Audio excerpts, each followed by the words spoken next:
il nous restera un point à traiter, qui est celui du partage des richesses. Parce que moi, je ne crois pas dans les politiques publiques de l'emploi, elles ont toutes échoué, les unes après les autres.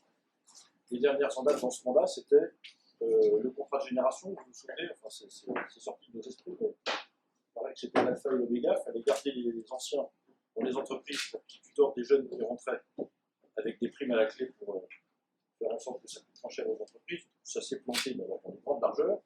Je ne parle pas de tous les contrats aidés, tout un tas de choses qui ne résorbent pas le chômage. Plus il y a de politique publique de l'emploi, plus il y a de chômeurs. Par exemple, on se pose la question de savoir quelle est leur pertinence. Je plaide plutôt pour que, effectivement, encore une fois, on laisse de l'initiative aux entreprises pour les faire, mais surtout, que la manière dont nous créons de la valeur et de la richesse soit pensée autrement.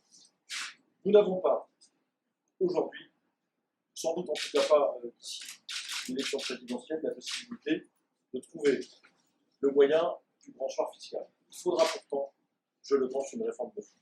Il y a un enjeu d'alléger la pression de la fiscalité sur les classes moyennes, sur les entreprises, et d'alléger et de baisser en général les charges pour que le coût du travail soit supportable pour les entreprises et que ces entreprises embauchent. Il faut engager ce mouvement. C'est indispensable. Il faudra aussi, de toute façon, réformer en profondeur notre fiscalité. Est-ce que ça veut dire diminuer le nombre de tranches? Est-ce que ça veut dire diminuer les assiettes? Ça, ce sera un travail de futur ministre des Finances. Ça n'est pas un enjeu de la campagne primaire en tant que telle. La seule question qu'il faut se poser, et il faudra qu'elle soit traitée en profondeur, mais ça c'est un sujet pour le tout début de mandat, est-ce que nous continuons à imposer les flux de revenus ou est-ce que nous commençons à considérer qu'ils sont davantage imposés le patrimoine que les revenus? C'est la question. En France, on impose en ce moment que les revenus.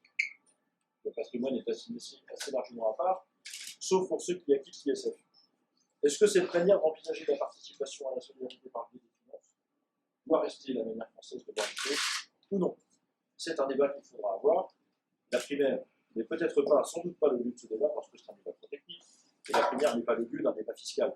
Je ne suis pas en train de candidater pour entrer à Bercy, ce n'est pas mon ambition, parce que je veux qu'on pose les linéaments du redressement du pays. Mais je sais que de toute façon, on ne fera pas l'économie d'une réflexion approfondie sur le partage de la richesse, et c'est la raison pour laquelle je propose également dans ce projet une refonte très importante des systèmes allocataires avec l'instauration d'un revenu universel sur lequel j'aurai l'occasion de revenir, à côté des allocations familiales qui seraient préservées et rétablies dans leur universalité, toujours pour la même raison.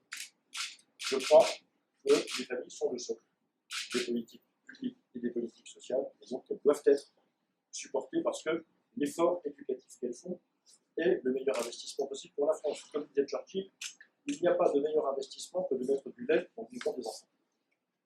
Alors, soutenons cet investissement et faisons en sorte qu'il soit durable et profitable pour tous.